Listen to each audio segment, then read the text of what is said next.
نے کہا ٹھیک ہے. تو آج کے دن سے ہی کام شروع ہو گیا. مراد اپنے ساتھ لایا ہوا تھوڑی سی روٹی اور اچار جو وہ اپنے ساتھ لے کر آیا تھا وہ لے کے کھانے لگ گیا. وہ جو مینیجر تھا وہ گاڑی میں بیٹھ کے روانہ ہو گیا. مراد نے مغرب کی نماز پڑھی اور وہاں بیٹھ کے سوچنے لگ گیا کہ غربت بھی کیا چیز ہے، انسان کو جنگل میں لا کے چھوڑ دیتی ہے. خیر وہ اس نے پوری فیکٹری کا جائزہ لیا. وہاں کاڑ کباڑ رکھا ہوا تھا، ایک دروازہ تھا بڑا سا جو کہ فیکٹری کی چاروں طرف لگایا گیا تھا تاکہ باہر کوئی سامان کو مطلب نقصان نہ پہنچائے اور جانور بھی نہ آئیں، جنگلی جانور. خیر مراد نے ایک چرپائی جو وہاں پہلے سے رکھی تھی، شاید کسی چوکیدار کی تھی، وہاں پہ اس چرپائی کو جھاڑا، تکیہ رکھا، جو ادھر ہی سب کو وہ سامان رکھا ہوا تھا، اور اپنا ضروری سامان جو اس کے پاس ایک تسبیح تھی وہ لی. اور جو یہ تسبیح اس کے پاس ہمیشہ رہتی تھی، یعنی کہ اس کی امی کی تسبیح تھی جو وہ مطلب ان کی والدہ کے انتقال کے بعد وہ تسبیح اس کے پاس آئی تھی، تو وہ تسبیح ہمیشہ وہ اپنے پاس رکھتا تھا. ایک دن مطلب وہ تسبیح اس کی والدہ نے اس کو دی اور کہا کہ بیٹا یہ تسبیح ہمیشہ اپنے ساتھ رکھا کرو، اللہ تعالیٰ کا ذکر کیا کرو تو تمہیں اللہ تعالیٰ ہر مشکل سے آزاد کرے گا. خیر مراد تسبیح لے کے پڑھنے لگ گیا. پڑھتے مغرب کے بعد اس نے نماز پڑھی اور وہ راؤنڈ لگانے کے بعد وہ لیٹ گیا کیونکہ ٹائم بہت تھا اور وہ کچھ کرنے کو تھا بھی نہیں. تو ابھی اس کو لیٹے ہوئے تقریباً سمجھے کہ آدھا گھنٹہ ہی ہوا تھا، سویا نہیں تھا، وہ جاگ رہا تھا. تو اسے ایسا لگ رہا تھا جیسے چیزیں ادھر سے ادھر موو ہو رہی ہیں، یعنی کہ سامان کھٹ پٹ ادھر سے، کبھی کسی چیز کی آواز آتی، کبھی کسی چیز کی آواز آتی، کبھی گرنے کی آواز آتی. مراد فوراً ڈنڈا لے کے کھڑا ہوا کہ شاید کوئی چور گھس گیا ہے یا کوئی جانور کچھ بھی. مراد نے ساری جگہ کا چکر لگایا، آگے کی طرف گزرا، وہاں پہ کھڑکی تھی پرانی بوسیدہ کھڑکی، تو اس طرف سے جا کے اس نے اندر جھانکا تو وہاں پہ صرف کاڑ کباڑ رکھا ہوا تھا. اس نے ادھر دیکھا ادھر دیکھا، اسے کچھ بھی نہیں ملا. وہ سوچنے لگ گیا کہ شاید کوئی جانور ہو جو مجھے نظر نہیں آ رہا. بہرحال اس نے پوری فیکٹری کا پورے آس پاس ایک بڑا چکر لگایا. چکر لگانے کے بعد وہ واپس آ کے بیٹھ گیا. پھر وہی بات، پھر آدھے گھنٹے بعد پھر وہی کھٹ پٹ. اب تو پریشان ہو گیا کہ یار یہ کیا مصیبت ہے، کیا چیز ہے. پھر وہ ڈنڈا لے کے اٹھا، پھر اس نے سارا چکر لگایا، ادھر ادھر بڑی باریکی سے دیکھا، لیکن اسے کچھ بھی ایسا نہیں ملا جو کہ قابل ذکر ہو. وہ اپنی جگہ پہ واپس آ کے بیٹھ گیا اور لیٹ گیا. اب وہ چونکہ اس کھٹ پٹ اور اس آوازوں کا ایک جیسے شور کا عادی ہونے لگا کہ شاید یہاں پہ ایسی مطلب کوئی بلی ہے یا چوہے ہے، یہ کچھ ایسا ویسا ہے جس کی وجہ سے یہ آوازیں آ رہی ہیں. وہ لیٹ گیا اور آنکھیں بند کر لی. تھوڑی دیر بعد وہ سو گیا.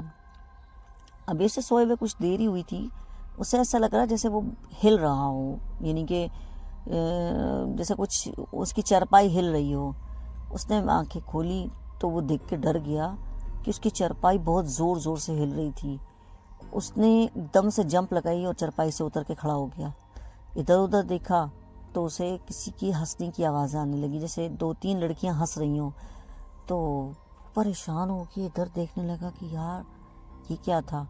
اس نے کیا کیا، آواز لگائی، کون ہو؟ اس نے اسے کہیں بھی آواز کی، جواب نہیں ملا. بہرحال وہ چلتا وہ گیا آگے، ڈنڈا اس کے ہاتھ میں تھا. اس نے پھر دیکھا، چرپائی کے نیچے دیکھا، اسے کچھ بھی نظر نہیں آیا. وہ تھوڑی دیر میں ہی سمجھ گیا کہ یہاں پہ کچھ پیرانارمل ایکٹیویٹیز ہو رہی ہیں. وہ سمجھ گیا تھا یہ بات، کیونکہ ظاہر ہے انسان ہر چیز کو بہت جلدی سمجھ جاتا ہے.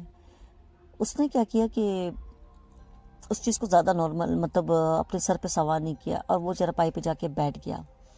چرپائی رک گئی تھی، وہ بیٹھ گیا، سوچنے لگ گیا کہ یا اللہ میں کس عذاب میں پھنس گیا ہوں. یہاں تو مجھے دوسری چیزیں نظر آ رہی ہیں، یعنی کہ وہ جنات جو کہ یا روحیں، کچھ بھی چھلا ہوا، کچھ بھی کہہ لیں آپ، وہ سب چیزیں یہاں موجود ہیں. وہ سوچ میں پڑ گیا، لیکن پھر بھی اس نے کچھ کہا نہیں اور واپس سے لیٹ گیا. اور اپنی آنکھوں پہ اس نے اپنا ہاتھ رکھ دیا، بازو، اور وہ سوچ میں سے یہی سوچ رہا تھا کہ اسے پھر لڑکیوں کی آوازیں آنے لگی. تو اس دفعہ لڑکیاں جو ہیں وہ اس کو نظر آئیں. وہ 3 لڑکیاں تھیں جن کے بڑے بڑے بال تھے اور وہ تقریباً 18 سے 20 سال کی عمر کے بیچ میں ہوں گی. تو کبھی وہ جھانکتی تھیں، کبھی ہٹ جاتی تھیں، کبھی دوسری جھانکتی تھی، پھر وہ ہٹ جاتی تھی. پھر انہوں نے اس کی چرپائی کا چکر کاٹنا شروع کر دی، گول گول گول گول، اور ہنسنے لگی. ان میں سے ایک نے اسے کہا، کیا بات ہے مراد، کیا سوچ رہے ہو؟ اور یہ کہہ کے پھر وہ ہنسنا شروع ہو گئی. ان کی ہنسی کچھ عجیب سی تھی. اور جو اس کے ساتھ جو ایک لڑکی تھی، اس نے کیا کیا کہ میرا جو تکیہ تھا وہ کھینچ لیا. تکیہ کے کھینچنے سے میرا سر زور سے لگا اور مجھے تکلیف ہوئی. میں اٹھ کے بیٹھ گیا اور میں نے چیخ ماری اور ان پہ چلا کے کہا، کیا مصیبت ہے؟ کیوں مجھے پریشان کر رہے ہو؟ میں نہیں جانتا تم کون ہو. تو وہ لڑکی ایک دم سے خاموش ہو گئی، جیسے انہیں مطلب امید نہیں تھی کہ وہ اتنے زور سے چلائے گا. پھر مراد نے کہا، میں ایک غریب آدمی ہوں، غربت اور تکلیف کی وجہ سے یہاں بیٹھا ہوں. میں یہاں شوق میں نہیں بیٹھا. تم لوگوں کو کیا لگتا ہے کہ میں یہاں شوق میں تم لوگوں کے ساتھ بیٹھا ہوں؟ آج میری نوکری کا پہلا دن ہے. مجھے نہیں پتا کہ کل میرے بچے کل کھانا کھا سکیں گے کہ نہیں کھا سکیں گے. تم لوگوں کی وجہ سے میرے بچے بھوکے مر جائیں گے. اگر تمہیں مارنا ہے تو مجھے مارو، میری فیملی کو مار دو، لیکن مجھے تعزیت مت دو. میں یہاں پہ اپنا گزر بسر کرنے کے لیے یہاں پہ آیا ہوں. مجھے سکون سے نوکری کرنے دو. میں نے کیا کیا تم لوگوں کا؟ کیا ہو جائے گا اگر تمہارے یہاں پہ میں بیٹھ کے جگہ کو چوکیداری کر رہا ہوں؟ مجھے لگتا ہے یہاں پہ سے پہلے جتنے بھی چوکیدار آئے تھے اسے تم ہی لوگوں نے بھگایا ہے. تم لوگ کیا ہو؟ کیا تمہیں خدا کا خوف نہیں ہے؟ یا تم جس مذہب سے بھی ہو، کیا تمہارے مذہب میں یہ کسی کو تنگ کرنا اچھی بات ہے؟ وہ تینوں لڑکیاں سنتی رہیں اور وہاں سے چلی گئیں. اس کے بعد اس دن کچھ بھی نہیں ہوا. رات گزر گئی.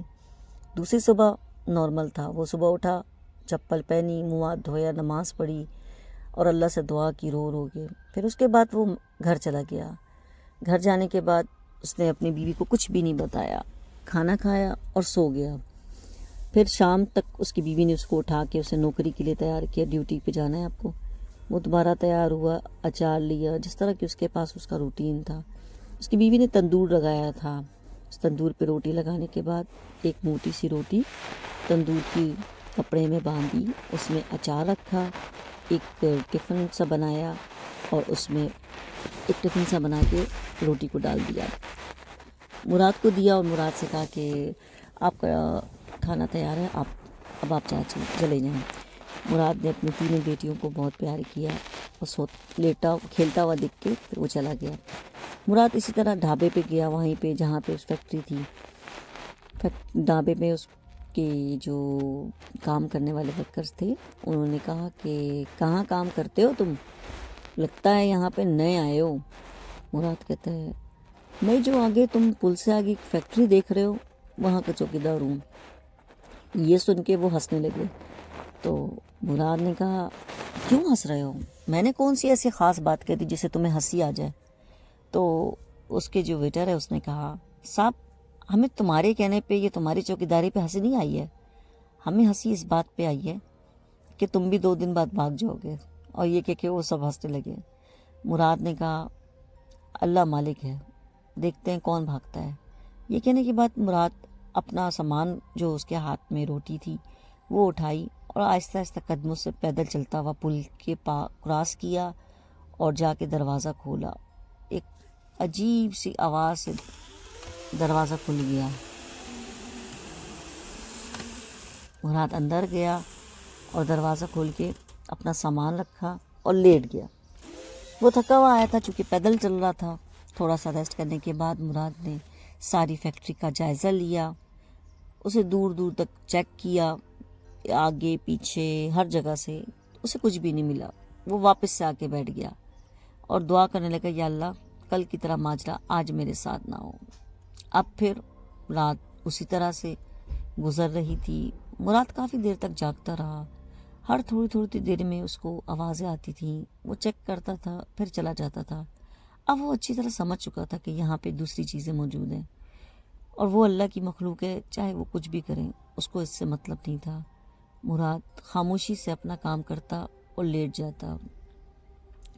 رات کے کسی پہر مراد کو بہت نیند آ گئی. اس نے سوچا میں تھوڑا آرام کر لیتا ہوں، پتہ نہیں صبح میرے یہ چھوڑیں گے کہ نہیں چھوڑیں گے. وہ لیٹ گیا.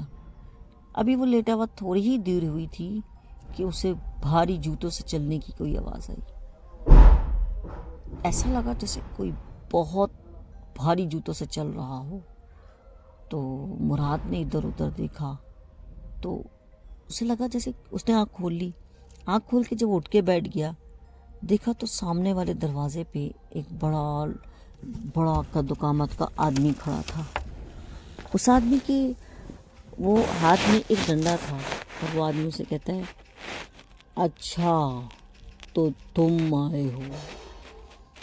مجھے پتہ لگا تھا کل ہی لیکن میں کسی کام سے گیا ہوا تھا. آج میں واپس آیا ہوں. یہ کہہ کے وہ آدمی ہنسنے لگ گیا. بڑی کریپی سی اس کی ہنسی تھی. تو مراد چونکہ ایک دن پہلے بھی سب کچھ دیکھ چکا تھا اس نے زیادہ وہ نہیں کیا، ذہن پہ سوار نہیں کیا اور اٹھ کے بیٹھ گیا اور کہا کیا چاہتے ہو تم؟ تو کہنے لگا ہم کیا چاہتے ہیں. یہ کہنے کے بعد پھر وہ ہنسنے لگا. تو مراد کو سمجھ نہیں آئی. تھوڑی دیر بعد وہ آدمی کھڑے کھڑے اس نے اپنے گردن اپنے سر سے الگ کر کے اپنے ہاتھ پہ رکھ دی. یہ دیکھنا تھا کہ مراد کے تو چھکے چھوٹ گئے، مانو اس کو تو سانس اس کی نکل گئی ہو، اتنی برا اس کو جھٹکا لگا. یہ حالت اگر کوئی بھی انسان اگر یہ چیز اس طرح سے کسی کو دیکھے تو آپ اندازہ لگا سکتے ہو کہ اس کا کیا حال ہوگا. وہی حال مراد کا بھی تھا. میں تو کہتی ہوں اگر میں ہوتی نا تو میں شاید اگلے جنم میں پہنچ چکی ہوتی لیکن مراد کا بہت بڑا دل تھا کہ وہ یہ سب دیکھ رہا تھا. خیر مراد نے جب اس کو دیکھا تو مراد کی کپ کپی طاری ہو گئی. وہ ہاتھ میں جو اپنا سر لے کے ہنس رہا تھا، اس کا سر، کبھی وہ سر کو دیکھتا تھا کبھی اس کا کھڑا ہوا جسم دیکھتا تھا. پھر وہ سر لے کے اس کے قریب آیا تو سر نے اس کو کہا اب جاؤ گے کہ نہیں جاؤ گے، یہاں سے جاؤ گے کہ نہیں جاؤ گے. مراد زندگی کی اتنی تکلیفوں سے گزرا ہوا تھا. اس نے اپنا دل مضبوط کیا اور اللہ سے دل میں دعا کی یا اللہ میری مدد کر. اور اس کے بعد پھر مراد نے اس کو کہا مجھ سے کیا چاہتے ہو؟ میں نے کیا کیا ہے تمہارا؟ میں غریب آدمی ہوں، میں اپنے بچوں کے پیٹ کے لیے یہاں پہ بیٹھا ہوں. مجھے کوئی شوق نہیں ہے کہ یہاں پہ اپنا ٹائم گزاروں. تم اللہ کی مخلوق ہو. مجھے نہیں پتہ تمہارا کون سا مذہب ہے لیکن تمہارے مذہب میں کیا کسی کو تنگ کرنا جائز ہے؟ کیا تمہارے بچے ان کو کوئی تنگ کرے؟ کیا تمہیں کوئی تنگ کرے؟ کیا یہ جائز ہے؟ کیا تم لوگوں کو تنگ کر کے اس طرح سے خوشی محسوس کرتے ہو؟ تمہارا قبیلہ یا تم لوگ انسانوں کو اس طرح سے پریشان کرتے ہو؟ تم کیا جانو کہ انسان کی کیا مجبوری ہے؟ تمہیں کیا پتا کہ وہ کس طرح سے اپنے بچوں کا پیٹ پالتا ہے؟ تم جیسے لوگ، تم جیسے جنات یا تم جیسے مخلوق یہ بات کبھی نہیں سمجھتی. میں نے سنا تھا کہ جنات کا دماغ بہت کم ہوتا ہے، وہ سوچتے کم ہیں اور کام جلدی کرتے ہیں. تمہیں اگر مجھے ماننا ہے میں تمہارے سامنے بیٹھا ہوں، مار دو مجھے لیکن میرے بچوں کی بھوک کا انتظام بھی کر دینا. پھر جا کے میری اولاد کو بھی مار دو. تم تو سب جانتے ہو نا، دماغ پڑھتے ہو تم لوگ تو. یہ کہنے کے بعد مراد نے آنکھوں پہ ہاتھ رکھ کے زور سے رونا شروع کر دیا.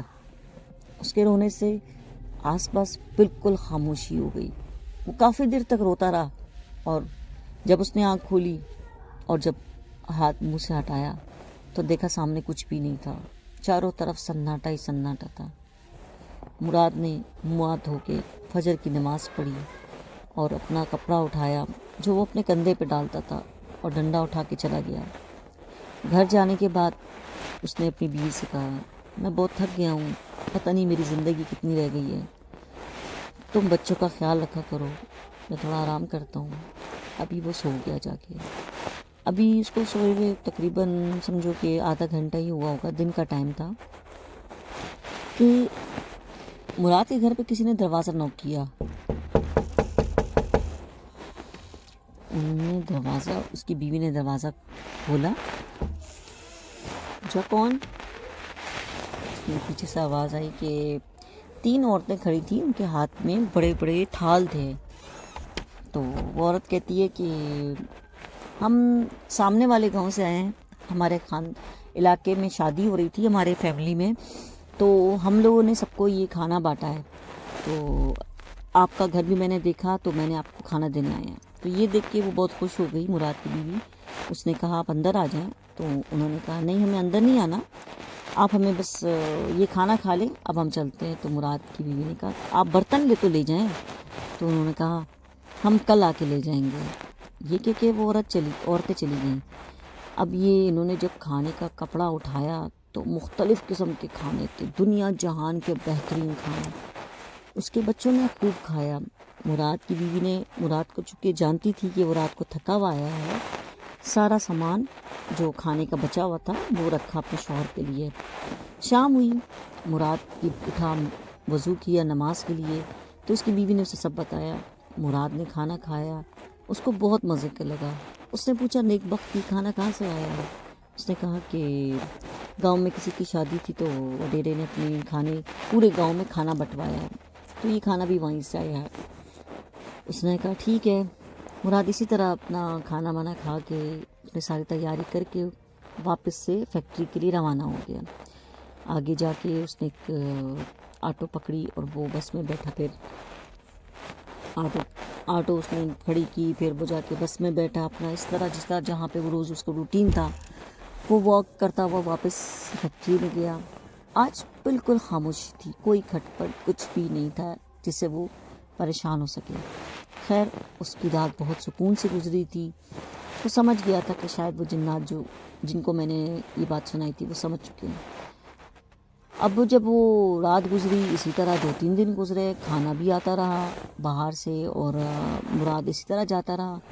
ایک دن اچانک سے اس کی بہن جو کہ کینیڈا میں رہتی تھی وہ اس کے گھر آتی ہے. تو مراد دروازہ کھولتا ہے. اس طرح سے دروازہ جب نوک کرنے کے بعد وہ دیکھتا ہے کہ باہر اس کی بہن کھڑی ہے. وہ بہن جو سالوں پہلے جا چکی تھی. وہ اپنی بہن کو دیکھ کے گلے لگ کے بہت روتا ہے.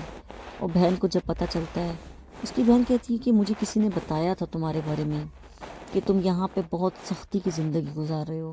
وہ اپنے بھائی کا حال دیکھتی ہے, گھر کا حال دیکھتی ہے, وہ بہت روتی ہے. اس کے بعد وہ بہن کیا کرتی ہے, مراد کو لیتی ہے اور شہر جا کے کیس کر دیتی ہے اپنے دوسرے بھائیوں پہ. اور وہ کہتی ہے کہ سارا حصہ جو مراد کا بنتا ہے وہ اسے دیا جائے. اس طرح اس کی بہن کیس لڑ کے بھاری اکثریت کے ساتھ, یعنی کہ جو اس کی جو وہ تھی اس کے ساتھ وہ جیت جاتی ہے. اور وہ سارا جو اس کا زمین تھی, جائیداد تھی, گاڑی تھی, وہ سارا واپس مل جاتا ہے مراد کو.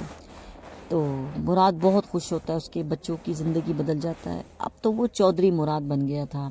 علاقے میں اس کی بہت عزت تھی, وہ غریبوں کی بہت مدد کرتا تھا.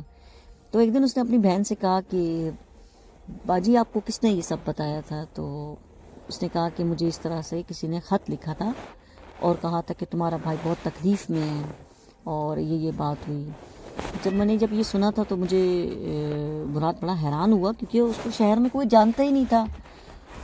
مراد سوچتا ہے کہ ہو سکتا ہے گاؤں میں کسی نے لکھا ہو. وہ گاؤں میں اپنے دوستوں سے بھی پوچھتا ہے, کسی نے جواب نہیں دیا ہوتا. ایک دن وہ نماز پڑھ کے جا رہا ہوتا ہے, مسجد سے نکل رہا ہوتا ہے, اندھیرا ہوتا ہے کہ اسے چلتا ہوا سامنے سے ایک آدمی نظر آتا ہے. اس کے سر پہ کپڑا بندھا ہوتا ہے اور اس کی نظریں نیچے ہوتی ہیں. وہ مراد کے ساتھ آتا ہے اور مراد سے کہتا ہے سلام کرنے کے بعد مجھے آپ سے ایک بات کرنی ہے. مراد کہتا ہے جی آپ بولیں. وہ جو بندہ تھا وہ گاؤں کا نہیں لگ رہا تھا, کوئی باہر کا بندہ لگ رہا تھا. وہ مراد کو لے کے دور تک جاتا ہے, ایک درخت کے نیچے کھڑا ہوتا ہے اور اسے بتاتا ہے کیا کچھ یاد ہو تمہیں تو تم ایک فیکٹری میں کام کرتے تھے. مراد جانتا تھا, یاد تھا اسے. تو کہتا ہے وہاں پہ تمہارے ساتھ یہ ہوا تھا؟ اس نے کہا ہاں بالکل ہوا تھا میرے ساتھ. بہت تم کیسے جانتے ہو؟ تو اس آدمی نے کہا وہاں کا سارا قبیلہ ہمارا اپنا قبیلہ ہے. اس دن جب تم نے رو رو کے فریاد کی ہمارا دل بہت خفا ہوا. ہم یہ سوچ نہیں سکتے تھے کہ ہم کسی کے ساتھ مذاق کر رہے ہیں. اور ہمیں یعنی کہ جو ہمارے بڑے تھے اس وقت وہ وہاں موجود تھے, جو میں سر کٹے کی صورت میں تمہارے سامنے آیا تھا. تمہیں لوٹا دیکھ کے مجھے بہت تکلیف ہوئی تھی. پہلی دفعہ میں نے سوچا تھا کسی کے لیے, پھر میں نے اپنے سردار سے بات کی. میرے سردار کو جب پتہ چلا, وہ ایک رحم دل بھی ہے, اس نے کہا کہ فوراً تمہارے گھر میں کھانا پہنچایا جائے. تمہارے گھر میں آنے والی عورتیں ہمارے علاقے کی عورتیں تھیں. ہم نے تمہاری بہن کو خط لکھا، اس کو ساری تفصیل دی، اس طرح سے ہم نے تمہاری مدد کی. ہمارا صرف مقصد تو یہ تھا کہ تم اس فیکٹری سے بھاگ جاؤ، کیونکہ ہم وہاں پہ ہمارا قبیلہ، ہماری عورتیں ہیں. کبھی غلطی سے کسی کی نظر تمہارے پہ پڑ گئی یا تمہاری نظر ان پہ پڑ گئی تو ہماری بے حرمتی ہوتی ہے، مطلب کہ ہمارا پردہ خراب ہوتا ہے. تو یہ کہنے کے بعد وہ بولنے لگا میں بہت شرمندہ ہوں تم سے.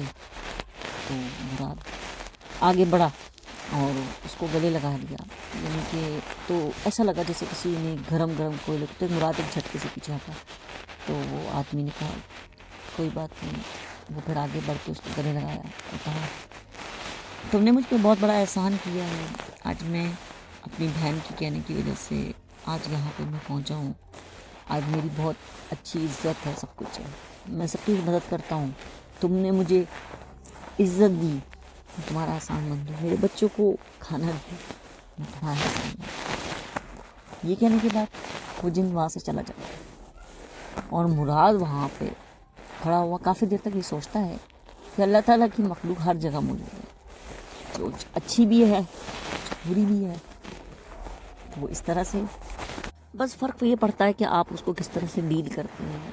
تو آج کی کہانی سننے کے بعد اس کو لائک اور سبسکرائب کرنا بالکل مت بھولیے گا. جب یہ کہانی میں نے سنی تھی، پڑھی تھی، تو میری بھی آنسو نکل گئے، کیونکہ اللہ تعالیٰ ہر ایک کو ہر تکلیف سے بچائے. یہ ہم سب کی دعا ہے، چاہے وہ مسلم ہو، چاہے ہندو ہو، چاہے وہ کسی بھی مذہب سے تعلق رکھتا ہو، لیکن اللہ تعالیٰ کسی کو بھوکا نہ رکھے. ہر ایک کی اولاد ہوتی ہے، ہر ایک کا اپنا طریقہ ہوتا ہے، چاہے وہ مسلمان جن ہو یا انس ہو. اللہ تعالیٰ سب کو اپنے حفظ و امان میں رکھے. تو چلتی ہوں، خدا حافظ.